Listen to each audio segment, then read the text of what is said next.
다 같이 함께 한 목소리로 읽겠습니다. 예수께서 길을 가실 때에 날 때부터 맹인된 사람을 보신지라. 제자들이 물어 이르되 랍비여, 이 사람이 맹인으로 난 것이 누구의 죄로 인함이니까? 자기니까 그의 부모이니까? 예수께서 대답하시되 이 사람이나 그 부모의 죄로 인한 것이 아니라 그에게서 하나님이 하시는 일을 나타내고자 하심이라. 때가 아직 낮음에 나를 보내신 이의 일을 우리가 하여야 하리라.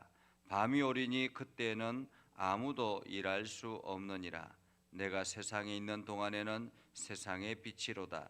이 말씀을 하시고 땅에 침을 뱉어 진흙을 이겨 그의 눈에 바르시고 이르시되 실로암 못에 가서 씻으라 하시니 실로암은 번역하면 보냄을 받았다는 뜻이라. 이에 가서 씻고 밝은 눈으로 왔더라. 이웃 사람들과 전에 그가 거린인 것을 보았던 사람들이 이르되 이는 앉아서 구걸하던 자가 아니냐. 어떤 사람은 그 사람이라 하며 어떤 사람은 아니라 그와 비슷하다 하거늘 자기 말은 내가 그라 하니 그들이 묻되 그러면 내 눈이 어떻게 떠졌느냐.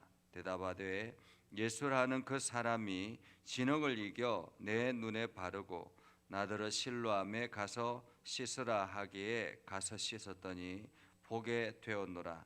그들이 이르되 그가 어디 있느냐. 이르되 알지 못하노라 하니라. 아멘. 오늘도 하나님의 은혜가 여러분의 삶에 가득하기를 바랍니다. 오늘도 하나님의 영광이 여러분의 삶에 가득하기를 주님의 이름으로 축복합니다. 우리가 어려움을 만나면 가끔씩 그러한 생각, 그러한 한탄을 할 때가 있습니다.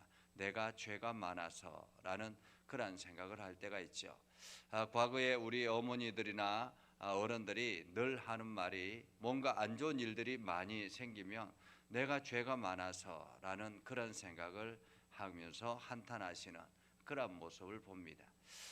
사람들은 그렇게 생각합니다. 어려움이 일어나거나 갑자기 내가 감당하지 못할 일들을 만날 때는 자기의 죄가 많아서 그렇다라고 생각을 하기도 합니다.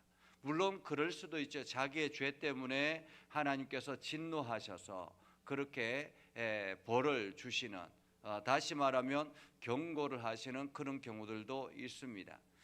다윗이 여러 가지 많은 어려움을 만났을 때에 하나님께서 그 다윗을 일깨우기 위해서 선지자를 보내기도 하고 때로는 진노하셔서 그에게 어려움을 닥치게 하는 그러한 일들도 있게 하기도 합니다. 그러나 또 한편으로는 우리가 이러한 위기를 만나면 이 위기 속에 무엇을 우리가 생각해야 되는가 하는 것을 오늘 말씀을 통해서 볼 수 있습니다. 오늘 말씀에 보면 예수님께서 길을 가시는데 날 때부터 맹인된 사람을 보신지라 라고 말합니다. 여러분, 날 때부터 맹인이었다라는 것, 요즘 같으면 뭐 여러 가지 많은 다양한 복지 혜택들이 있어서 훈련을 하고 날 때부터 맹인되었던 사람도 훈련을 받아서 그가 할 수 있는 일자리를 구하기도 합니다. 그러나 과거에는 그런 복지 혜택이 없었죠. 그리고 훈련하는 방법도 몰랐습니다. 그들이 삶을 유지할 수 있는 방법은 구걸하는 것밖에였습니다. 그래서 늘 그들은 길가에 나가서 사람들이 지나가는 길목에 서서 앉아서 늘 구걸하는 것이 그들의 일상이었다라는 것입니다. 예수님께서 길을 가실 때에 날 때부터 맹인된 사람을 보았습니다. 그런데 제자들이 묻습니다. 제자들이 물어서 랍비여, 이 사람이 맹인으로 난 것이 누구의 죄로 인함입니까? 자기입니까? 아니면 그 부모입니까? 라는 거죠. 부모의 죄가 많아서 이 아이가 날 때부터 맹인으로 태어난 것입니까? 아니면 자기의 죄가 많기 때문에 태어날 때부터 맹인으로 태어난 것입니까? 라는 것이죠. 여러분은 어떻게 생각하십니까? 자기의 죄가 많아서 날 때부터 맹인이 됐다라는 것이 이해가 가십니까? 그가 태어날 때부터 무슨 죄를 저질렀기 때문에 맹인으로 날 수밖에 없었는가라는 것입니다. 혹은 부모가 도대체 어떤 죄를 지었기 때문에 이 자식이 그렇게 맹인으로 태어나게 됐는가라는 거죠. 그러자 예수님께서 이렇게 대답하셨습니다. 이 사람이나 그 부모의 죄로 인한 것이 아니라 그에게서 하나님이 하시는 일을 나타내고자 함이라 라고 말합니다. 이 말씀은 굉장히 중요한 것 같습니다. 그에게서 하나님이 하시는 일을 나타내고자 하심이라. 어떤 위기가 찾아왔을 때, 어떤 어려움이 찾아왔을 때, 어떤 고난이 찾아왔을 때 이 고난의 원인이 무엇인가 하는 것을 우리는 생각할 필요가 있습니다. 내가 잘못해서 이러한 고난이 찾아올 수 있죠. 자기가 실수해서 이런 고난이 찾아올 수 있죠. 그러나 내 잘못도 아니고 내 실수도 아니다면 이 고난은 도대체 왜 나에게 주어진 것인가라는 것을 우리는 생각해 볼 필요가 있습니다. 그렇기 때문에 고난이 찾아오면 그 원인을 살펴보는 것이 굉장히 중요합니다. 이 원인이 왜 일어나게 됐는가? 이 문제가 왜 일어나게 됐는가? 만약에 자기가 잘못해서 자기가 실수해서 이런 일들이 일어났다면 다시는 그 실수를 하지 않기 위해서 우리는 그 삶을 바꿔야 되는 것입니다. 그러나 자기의 실수도 아니고 자기의 잘못도 아니고 내가 어쩔 수 없어서 주어지는 상황이라면 이 고난을 통해서 분명히 하나님께서 하시고자 하는 일이 있을 것이다라는 생각을 우리는 해야 되는 거죠. 그렇다면 하나님께서 이 사람을 통해서 무엇을 하려고 하실까라는 것입니다. 하나님이 하시는 일을 나타내고자 하심이라 라고 말씀하셨는데 이 사람을 통해서 도대체 어떤 일을 나타내고자 하실까라는 것입니다. 어떤 일을 나타내고자 하실까? 우리 인생에 이러한 고난이 찾아왔을 때 이것을 통해서 하나님이 나타내고자 하시는 일이 무엇입니까? 라고 우리는 기도해야 합니다. 그래서 기도의 제목이 달라지는 거죠. 하나님 살려주세요가 아니라 이 일을 통해서 하나님 나타내시고자 하는 일이 무엇입니까? 깨닫게 해주십시오. 그래서 우리가 그 길을 걸어가게 하옵소서라고 기도하는 것이 굉장히 중요합니다. 그러면서 예수님께서 말씀하시기를 때가 아직 낮음에 나를 보내신 이의 일을 우리가 하여야 하리라 라고 말합니다. 여기서 나를 보내신 이의 일은 누구입니까? 하나님의 일입니다. 하나님께서 하시고자 하는 일, 하나님께서 나타내시고자 하는 일, 그 일을 우리가 하여야 하리라 라고 말합니다. 낮에는 우리가 할 수 있다라는 거죠. 낮이기 때문에 할 수 있다라는 것입니다. 지금은 어떤 시간입니까? 지금은 낮입니까? 밤입니까? 여전히 지금도 낮입니다. 예수님께서 십자가에 달려 돌아가시고 우리에게 아직까지도 낮의 시간을 주신 것입니다. 예수님이 빛이 되셔서 오늘도 우리들에게 그 낮의 시간이 있는 것입니다. 그러나 밤이 오리니 그때는 아무도 일할 수 없느니라. 그때는 일할 수 없다라는 거죠. 밤은 이 땅에 주님께서 다시 오실 그때가 밤인 것입니다. 그때는 이미 기회가 늦어진 거죠. 지금은 여전히 낮이다라는 것입니다. 낮이라면 우리가 해야 될 일은 무엇일까요? 낮이라면 보내신 이의 일을 우리가 하여야 하리라. 우리는 보내신 이, 다시 말하면 하나님이 나를 보내셨기에 내가 그 일을 해야 한다라는 것입니다. 그러면서 내가 세상에 있는 동안에는 세상의 빛이로다 라고 말씀하시면서 예수님께서 땅에 침을 뱉어 진흙을 이겨 그의 눈에 바르시고, 여기서 땅에 침을 뱉어 진흙을 이겨 바르시고 눈에 바르시고 라고 말씀하시는데, 이 행위를 보면 우리가 보기에는 참 지저분하다 이런 생각을 할 수 있잖아요. 참 지저분하다, 왜 저렇게 하셨지? 도대체 진흙이 뭐라고? 라는 것입니다. 그런데 이 진흙의 의미는 다양하게 우리에게 다가올 수 있습니다. 진흙이라는 것은 하나님께서 이 땅을 창조하실 때, 사람을 만드실 때 무엇으로 만드셨습니까? 흙으로 만드셨습니다. 그렇기 때문에 예수님께서 그 흙에 창조하셨을 때 그때의 그 모습을 다시 재현하셨다라고 볼 수 있을 것 같습니다. 그래서 문제가 일어났을 때 그 문제를 해결하는 방법, 하나님께서 그 진흙을, 예수님께서 진흙을 이겨서 그 눈에 바르셨다라는 거죠. 그때 당시에 또한 침은 치료의 하나의 방법이라 그렇게 생각하기도 했다고 합니다. 예수님께서 땅에 침을 뱉어 진흙을 이겨 그의 눈에 발랐습니다. 그리고 난 다음에 말씀하시죠. 이르시되 실로암 못에 가서 씻으라. 실로암 못에 가서 씻으라. 여기서 실로암은 뭐라고 번역됐다고 합니까? 보냄을 받았다라는 것입니다. 보냄을 받았다. 우리가 문제를 안고 있습니다. 그 문제를 해결하기 위해서는 보냄을 받은 이의 말씀에 순종하는 것이 중요합니다. 오늘 하나님께서 나에게 주시는 말씀이 있습니다. 우리가 문제를 안고 여러 가지 고난과 고통의 시간을 보낼 때가 있습니다. 그때에 하나님께서 말씀을 통해서, 우리가 기도를 통해서 하나님의 음성이 들려졌을 때 우리가 그 말씀에 순종하는 것이 중요합니다. 여러분 한번 생각해 보십시오. 지금 날 때부터 맹인으로 태어났던 이 사람에게 당장에 필요한 것은 무엇입니까? 동전 하나일 것입니다. 어쩌면은 이 사람이 그 구걸하며 앉아 있는 그 상황에서 예수님께서 등장했을 때 나에게 많은 동전을 주십시오라고 그렇게 기대할 수 있겠습니다.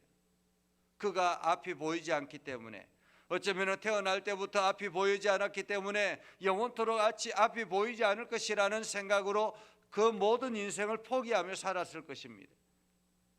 그런데 그에게 예수님께서 갑자기 침을 뱉어서 진흙을 이겨서 눈에 발랐습니다.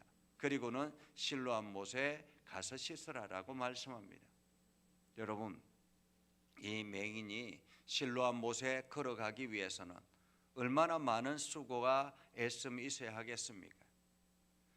이게 제대로 걸을 수 있는 상황이 아니기 때문에 지팡이를 들고 여기저기 만져가면서 두드려가면서 그렇게 실로암 못까지 가야 했습니다. 가면서 얼마나 많은 불평이 일어날 수 있겠습니까? 그럼에도 불구하고 그 시간이, 그는 걸어가는 그 시간, 가서 가는 도중에 눈이 뜨였다 이것도 아니었습니다. 내가 이 말을 듣고 정말로 그 실로암 못에 가서 씻으면 괜찮을까? 그냥 실로암 못에 가서 씻으라고 했는데 왜 이 사람이 나에게 내 눈에 이렇게 진흙을 이겨서 가서 씻으라고 하는가? 내가 지저분해서 그런가? 이렇게 생각할 수 있지 않겠습니까?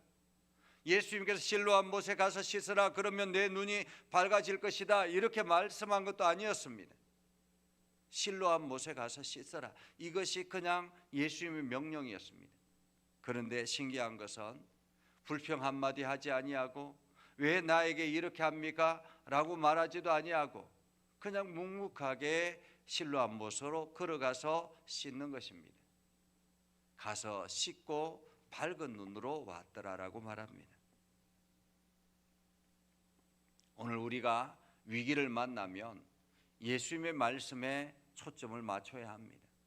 그것이 내가 도저히 감당할 수 있는 왜 나에게 이러한 문제와 전혀 상관없는 일처럼 보인다 할지라도 우리는 예수님의 말씀에 초점을 맞춰야 합니다. 그런데 실로암 못에 가서 씻고 눈이 밝아진 사람을, 그것을 보고 사람들이 다양하게 모습을 보게 되죠.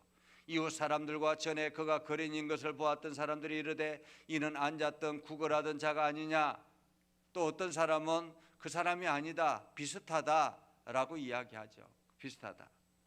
그러자 그가 이야기합니다. 내 눈이 어떻게 뜨여졌느냐?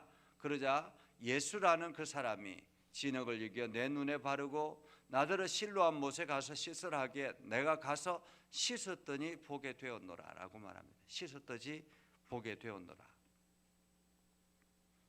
그래서 사람들이 그들이 어디 있느냐, 그가 어디 있느냐 이르되 알지 못하겠노라 하죠. 이 사람들이 예수님이 궁금합니다. 예수님이 궁금하죠. 도대체 그가 어떤 사람이기에 이렇게 이런 일을 행할 수 있는가? 나도 그런 경험을 하고 싶다라는 그러한 부러움에 예수님을 찾는 사람도 있었고, 또 한편으로는 이날이 안식일이었다라고 이야기하죠. 그래서 안식일에 왜 이런 일을 하느냐라고 딴지를 걸기 위해서 하기도 합니다. 찾기도 합니다. 우리가 다른 사람들의 간증을 들을 때가 있습니다. 하나님의 은혜를 경험하고 내가 이렇게 하니까 하나님께서 나에게 이러한 은혜를 주셨습니다라고 간증하는 이야기를 들을 때가 있습니다. 그런데 그 간증의 이야기를 들으면서 나도 도전을 받고 싶다라고 그런 마음을 가질 때가 있죠. 나도 그렇게 되었으면 좋겠다라고 그렇게 마음을 가질 때가 있습니다. 그런데 거기까지만 하는 사람들이 너무 많다라는 거예요. 그 말씀을 듣고 예수님을 만나서 정말로 간절한 마음으로 예수님 앞에 간구하는 그런 모습이 아니라, 그리고 그 사람처럼 결단하며 나아가는 것이 아니라 그냥 부럽다라는 것으로 끝나는 사람들이 너무 많다라는 거예요. 믿음의 길은 도전하는 것입니다. 내가 말씀에 순종하며 그 길을 걸어가는 것입니다. 오늘 실로암 날 때부터 태어났던 이 맹인이 예수님을 만나는 것, 그것은 엄청난 은혜이죠. 예수님을 만나고 난 다음에 예수님의 말씀이 들려졌던 것입니다. 그 예수님의 말씀이 들려졌을 때 이 사람이 그 말씀을 온전히 믿고 그냥 그 말씀에 순종하는 그 마음은 하나님께서 그를 이끌어 가셨기 때문에 가능한 일인 거죠. 오늘 이 시대에 우리가 예수님을 만난 것, 이것은 엄청난 은혜라고 말할 수 있습니다. 내가 예수님을 만났다라는 것, 지금도 여전히 세상에 많은 사람들이 예수님을 알지 못하며 자기 길을 걸어가지만은 오늘도 우리가 예수님을 만나서 처음부터 2월 한 달을 하나님 앞에 올려드리며 하나님 앞에 하나님의 은혜를 구하는 우리의 삶은 참으로 복된 삶인 것입니다. 그렇다면 오늘 우리가 결단해야 될 것은 무엇일까요? 오늘 이 날 때부터 이 맹인으로 태어났던 이 사람이 예수님을 만나고 그 말씀에 그대로 순종하며 걸어갔던 그 걸음이 그의 문제를 해결하는 걸음이었다라는 것입니다. 오늘 우리가 하나님의 말씀이 들려졌을 때, 하나님 오늘도 내가 이 문제 속에 어떻게 하기를 원하십니까? 하나님 이 문제를 통해서 하나님이 나타내시고자 하는 일이 무엇입니까? 우리가 간절하게 기도하는 것이 우선입니다. 그리고 그 기도를 통해서 하나님께서 주시는 마음이 있다면 그 마음을 그대로 순종해 보는 것입니다. 믿음으로 순종하며 나아갈 때 하나님은 우리에게 커다란 놀라운 은혜를 부어 주실 것입니다. 오늘도 여러분들이 이 은혜를 경험하고 믿음의 길을 온전하게 걸어갈 수 있기를 주님의 이름으로 축복합니다.